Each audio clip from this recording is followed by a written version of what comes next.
C'est vrai que la thématique de la mort, c'est pas forcément ce qu'on a envie d'en parler tous les jours, ou en plus qu'on a envie d'en prêcher ou de pouvoir partager dessus.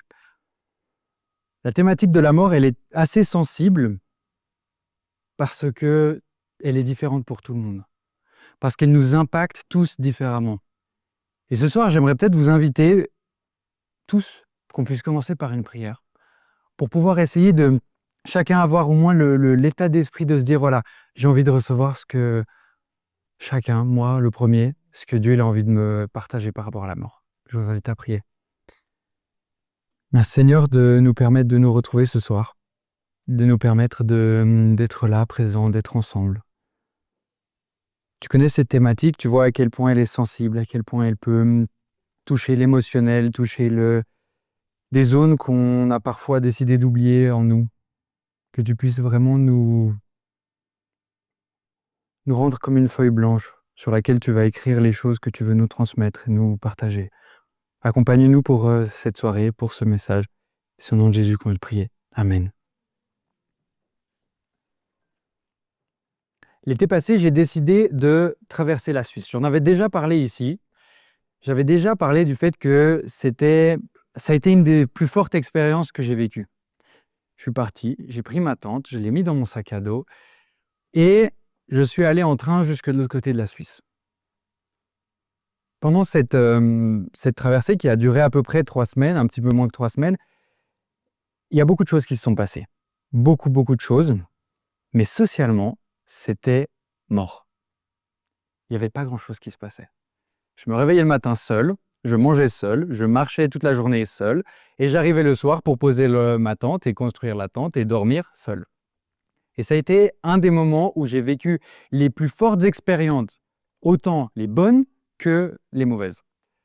Parce qu'à force de solitude, à force de se retrouver avec soi-même et avec ses pensées, ça devient difficile. Alors je faisais tout ce que je pouvais pour trouver du contact. Je faisais tout.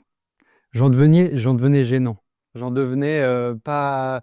Les gens, au bout d'un moment, quand ils me voyaient approcher et que moi j'arrivais, Eh, bonjour, vous aussi vous faites le chemin? Oui, bonjour. Oui, je fais aussi ça. Et moi-même, je me disais, mais qu'est-ce que je fais? Comment je vais parler aux gens? J'en devenais, mais vraiment désespéré. J'avais besoin de contact. Et il m'est arrivé à certains moments de me retrouver dans des endroits où je me suis pas senti en sécurité. Je me suis senti vraiment avec une peur. La nuit, au milieu de la montagne, avec les nuages qui arrivent, avec la tempête, les éclairs qui sont autour, pas d'abri, une tente fine, plus fine qu'un t-shirt, le tissu, et de se dire, est-ce que demain matin, je me réveille? Et dans une de ces journées, j'ai fait une rencontre que je me suis... C'était la fin de la journée, je venais de marcher un peu moins de 30 km, j'en pouvais plus, j'avais juste envie de trouver un endroit pour dormir. Et là, je cherchais quelqu'un avec qui je pourrais parler. Je me disais juste, j'ai juste envie de voilà, échanger quelques mots parce qu'à force de se parler à soi-même, on a un peu tout appris sur soi. Vraiment, essayez de faire l'essai 10 jours tout seul dans la montagne, vous verrez, vous devenez la personne la plus intéressante et la moins intéressante que vous connaissez. Et là, j'arrive sur une terrasse et je vois quelqu'un qui était aussi avec le sac à dos, une femme qui marchait aussi. Et moi, je dis, ah, mais aussi, vous faites le chemin. Et là, j'apprends, elle fait le même chemin que moi, mais dans la direction inverse. Donc, en gros, on se croisait et moi, désespéré de questions, je me suis dit, bon, c'est l'opportunité là que j'ai parlé avec elle, de parler avec elle. Donc, je vais tout faire pour pouvoir au moins, je ne sais pas, échanger quelques mots. Et là, du coup, je commence à poser des questions. Ah, comment ça se fait que tu fais ce chemin? Parce que c'est surtout ça la question qui se pose. Comment ça se fait que tu t'es retrouvé là? Et elle me raconte qu'elle a vécu le décès d'une personne proche d'elle, récemment. Elle a vécu le décès d'une personne très proche, ça a changé toute sa perspective sur la vie. Et la façon comment la cérémonie d'enterrement s'est passée l'a tellement perturbée, l'a tellement bousculée qu'elle a décidé de changer sa profession et d'organiser des cérémonies d'enterrement laïques. Je ne sais pas si vous avez déjà entendu parler des cérémonies d'enterrement laïques, mais ça commence à prendre énormément de place. En Suisse, surtout dans le canton de Genève, on imagine qu'il y a 40% des cérémonies d'enterrement qui sont laïques. Laïque, c'est-à-dire qu'on enlève la dimension spirituelle dans l'enterrement. On ajoute seulement la dimension, voilà, c'est la mort. On l'accepte telle qu'elle est, on l'accepte avec les choses qui arrivent. Et en parlant avec elle, je me rends compte que sa façon de voir la mort était complètement différente de la mienne. En fait, elle avait normalisé la mort. Elle avait normalisé le fait que la mort fait partie de la vie. Et en fait, on peut dire aujourd'hui, la mort fait partie de la vie. De tout ce qu'on est en train de traverser, la mort, elle est présente. En automne, on voit les arbres qui meurent, les feuilles qui tombent, il y a tout qui est en train de se détruire, tout qui est en train de mourir.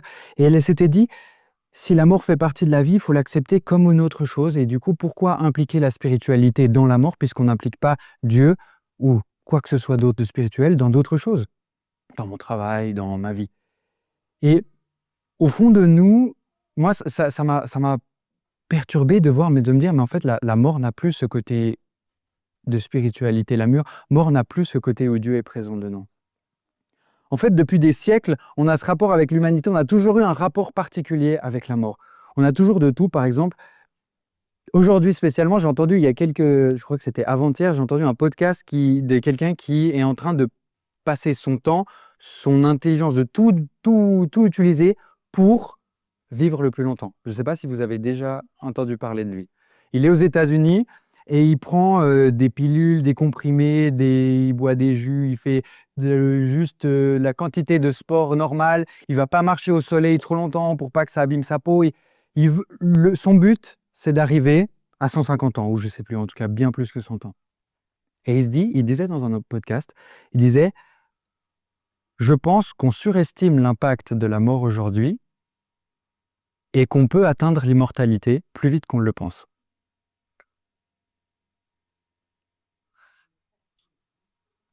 Et là, je me suis dit, mais quoi? On va atteindre l'immortalité plus vite qu'on pense. Et est-ce que finalement, on n'est pas en train de mettre la mort à une place où elle n'a aucun rôle? De prendre la mort et de lui dire, OK, donc toi, tu es juste là, mais tu es quelque chose que j'ai pas forcément envie de faire, comme d'avoir comme le diabète ou bien quelque chose, genre une tache sur ma voiture. En fait, la mort n'a plus la même place que Dieu lui a donnée dans notre vie. Mais alors, on peut se dire, d'où est-ce que ça vient? On va retourner aux bases, on va retourner à l'essentiel, de se dire pourquoi est-ce que la mort existe? Pourquoi est-ce qu'il y a quelque chose qui provoque autant de souffrance, autant de douleur? On va revenir à la base.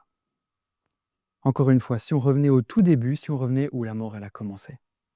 Dans Genèse 2, au verset 7, l'Éternel forma l'homme de la poussière, de la terre, il souffla dans ses narines un souffle de vie, et l'homme devint un être vivant. On a une recette simple. On est créé de poussière, de terre. Souffle de vie est égal à être vivant. C'est une recette basique. Et l'un ne va pas sans l'autre. La poussière de la terre ne va pas sans le souffle, et le souffle ne va pas sans la poussière. En fait, la seule raison pour laquelle on est en vie aujourd'hui et on est là, c'est parce que les deux sont ensemble. L'aspect de la terre et l'aspect du souffle de Dieu. C'est-à-dire que le tout est indissociable. Il n'y a pas l'un sans l'autre. Il n'y a pas d'existence dissociable de l'âme et l'âme sans le corps ou le corps sans l'âme. À la base, Dieu il avait un plan. Créer l'homme. Créer Adam et Ève dans le jardin en disant « Reproduisez-vous, vivez, vivez ». Mais il y a quelque chose qui est arrivé. À un moment, Adam et Ève, ils n'ont pas suivi cette consigne, une simple consigne que Dieu leur avait donnée. Ils ont été tentés de faire comme eux, ils pensaient que c'était mieux, et pas comme Dieu pensait que c'était mieux. Dieu, à la base, il avait prévu la vie. On imagine le Dieu qui a tout créé, qui crée tout dans l'intention de dire « je veux que ça vive ». Et la conséquence de ce choix, de l'autre choix de la vie, ça va être évidemment la mort. Le péché, il est arrivé à un moment donné au travers de Adam et Ève. Au travers de cet homme. C'est pourquoi, comme par un seul homme, le péché est entré dans le monde et par le péché, la mort. Ainsi, la mort s'est répandue sur tous les hommes parce que tous ont péché. La décision d'Adam, elle a permis au péché d'entrer dans le monde et l'entrée de ce péché a du coup amené la mort. On est descendant de Adam, évidemment que nous, on peut penser parfois, oui mais Adam il a péché, moi pas, du coup pourquoi la mort? Moi je pense que si nous on avait été à la place de Adam, je ne suis pas sûr qu'on aurait forcément fait mieux.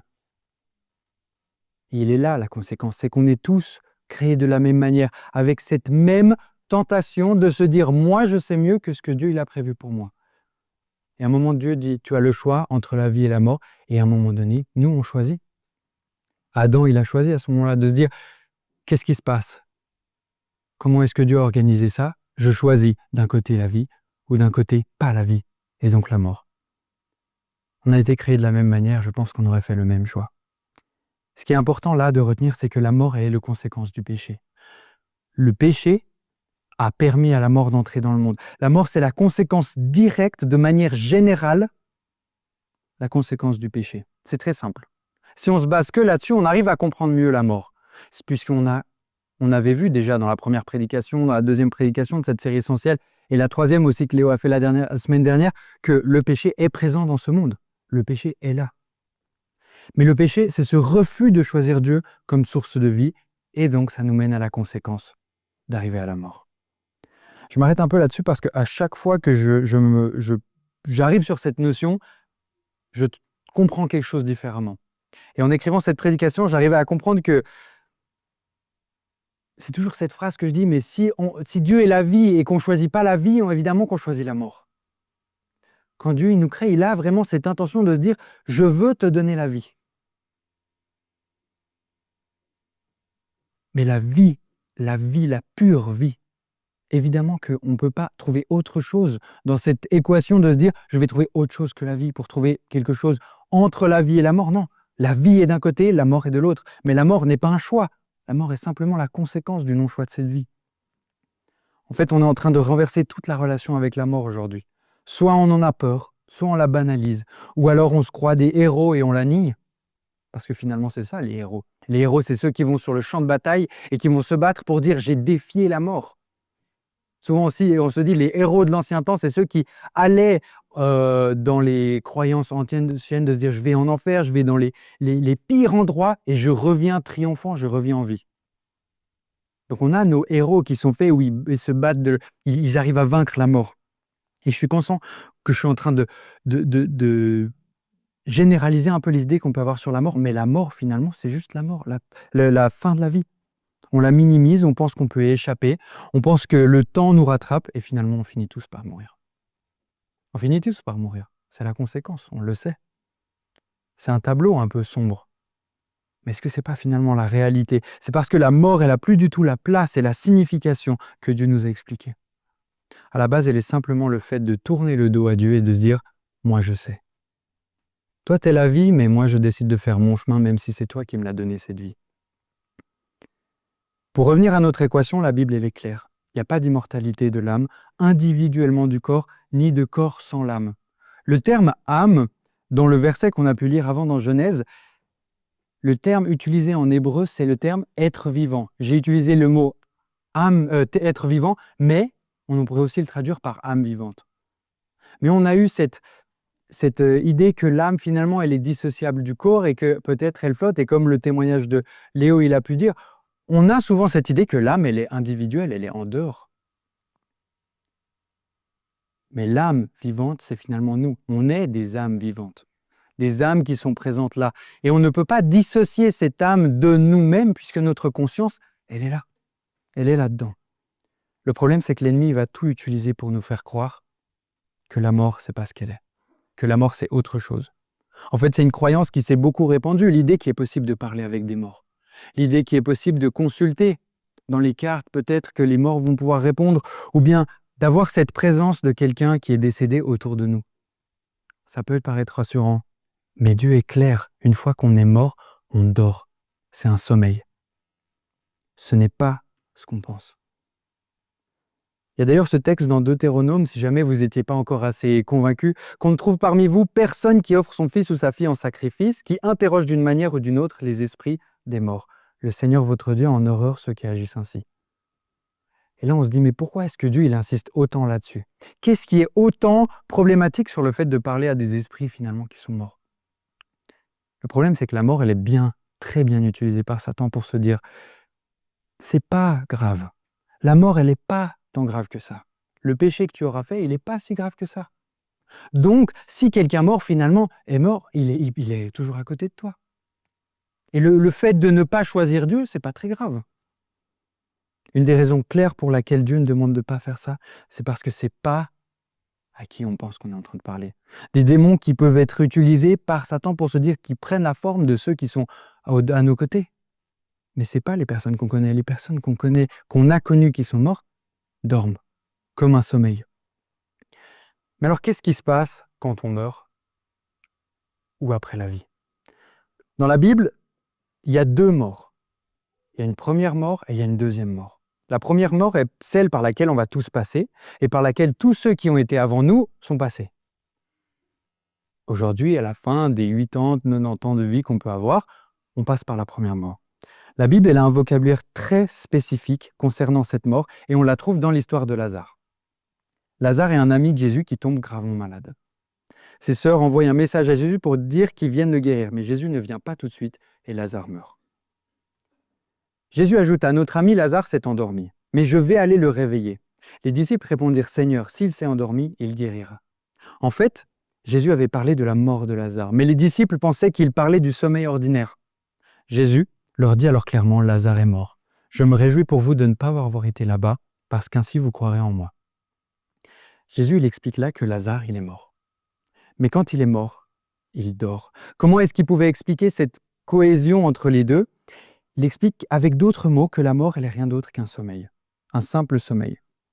On aura l'occasion de parler de cette distinction entre le sommeil et la mort réelle dans le podcast, mais pour l'instant, gardons cette notion, la mort est comme un sommeil.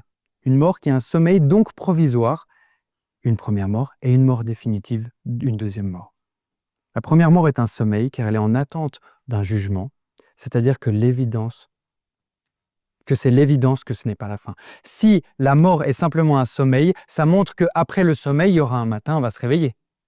Si on est simplement en train de dormir, ça veut dire que quelque chose arrive après. Ce qui est important de retenir, c'est que la mort, c'est pas la fin.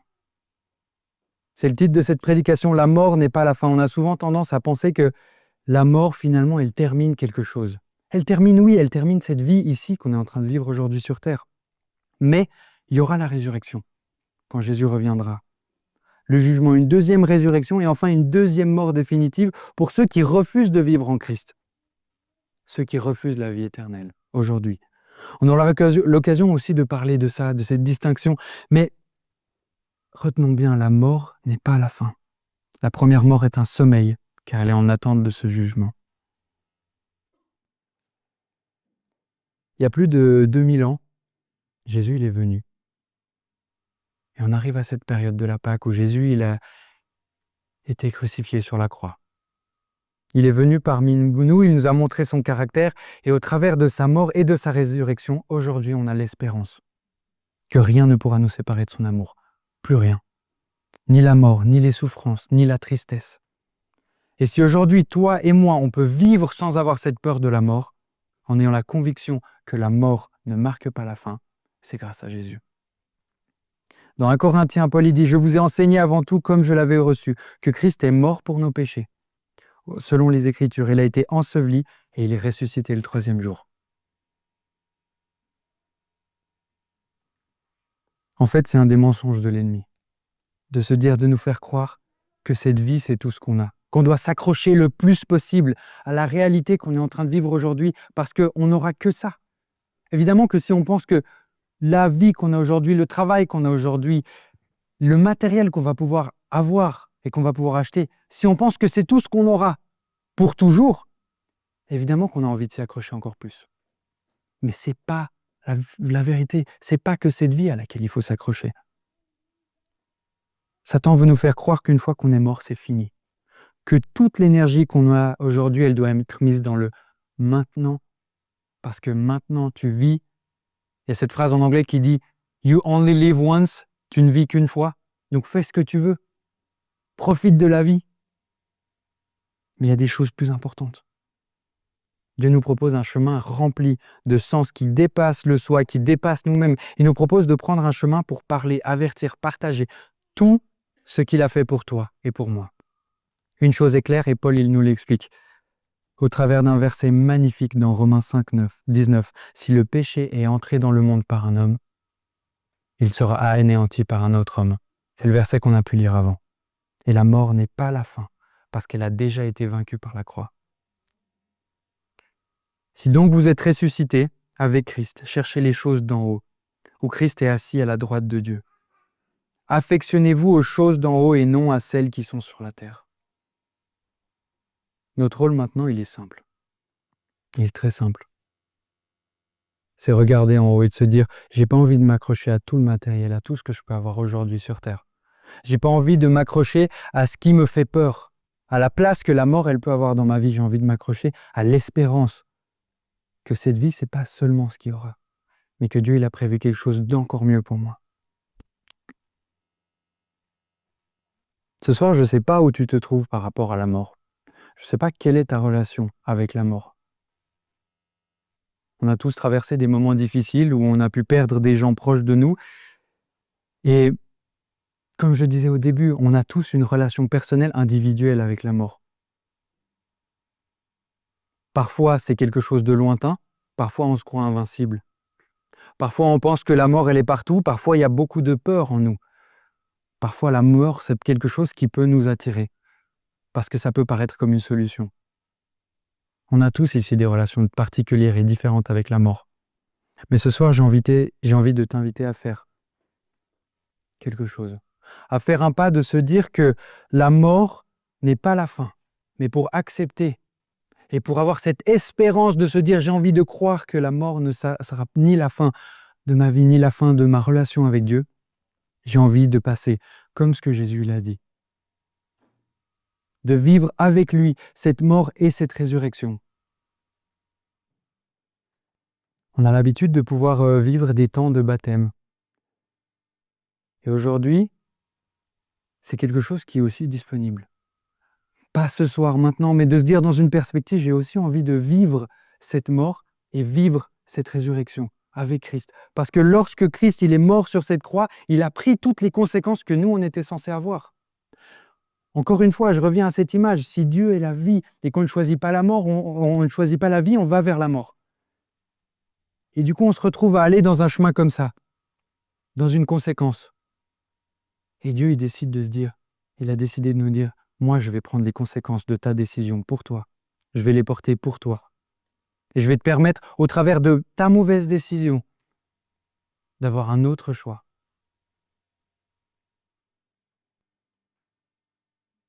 Jésus nous a montré l'exemple. Ce que je te propose de faire dans ta vie aujourd'hui, d'accepter ce sacrifice que Jésus il a fait pour toi, d'accepter que toi aussi, tu as cette espérance de dire que la mort n'est pas la fin. C'est une thématique lourde, c'est une thématique parfois qui ne nous fait pas envie d'en parler, mais la mort n'est pas triste. La mort est une espérance de se dire, ce n'est pas la fin. On est dans cette période de Pâques et Jésus a vécu ça. Il est mort sur la croix, il est ressuscité au 3e jour. Maintenant, à ce moment-là, il y a 2000 ans, un peu plus, Jésus était mort. Et il l'a fait pour chacun d'entre nous ici. Ça peut en toucher plus que d'autres. Ça peut être parfois nous affecter différemment. Mais aujourd'hui, essayons d'accepter ce sacrifice et de se dire, il est aussi mort pour moi. On a pu donner des challenges pendant cette série de prédications, de se dire, voilà, lisez la Bible, ou bien d'avoir ce choix de prendre cet autocollant et de se dire, je veux avoir la conviction que je suis sauvé. Ou encore avec le sabbat, de respecter ce sabbat. Et aujourd'hui, j'ai envie de vous proposer quelque chose. Pas du coup aujourd'hui, mais demain matin. Demain matin, comme Marie qui a couru au tombeau pour aller retrouver Jésus, pour aller l'en prendre soin, et qu'elle a découvert qu'il était ressuscité. J'ai envie de t'inviter demain matin à te lever avant le lever du soleil et de se dire, moi aussi j'ai envie de lire peut-être Matthieu 28, le dernier chapitre de Matthieu, ou bien alors ce texte de dire, j'ai envie, moi aussi, d'accepter cette résurrection parce que c'est l'espérance que j'aurai dans ma vie. Est-ce que toi, aujourd'hui, tu es prêt à accepter ça? Est-ce que toi, tu as cette conviction que Jésus est mort pour toi? C'est difficile parfois d'accepter. C'est difficile parfois de réaliser. Mais je vous propose de prendre un temps de silence pour sentir vraiment la puissance de cet acte que Jésus il a fait pour nous, pour dire que la mort n'est plus quelque chose qu'on doit en avoir peur, mais c'est une espérance. Que Dieu vous bénisse. Merci d'avoir regardé cette vidéo jusqu'au bout. Si elle t'a inspiré ou touché, n'hésite pas à liker, à partager et surtout t'abonner pour ne rien manquer. Rejoins la famille Vivo pour des messages qui t'inspirent, t'aident à avancer chaque semaine. Dis-nous aussi en commentaire ce que tu as retenu ou aimé dans cette vidéo. Je te dis à très bientôt pour une nouvelle vidéo. Reste connecté avec notre Seigneur Jésus-Christ.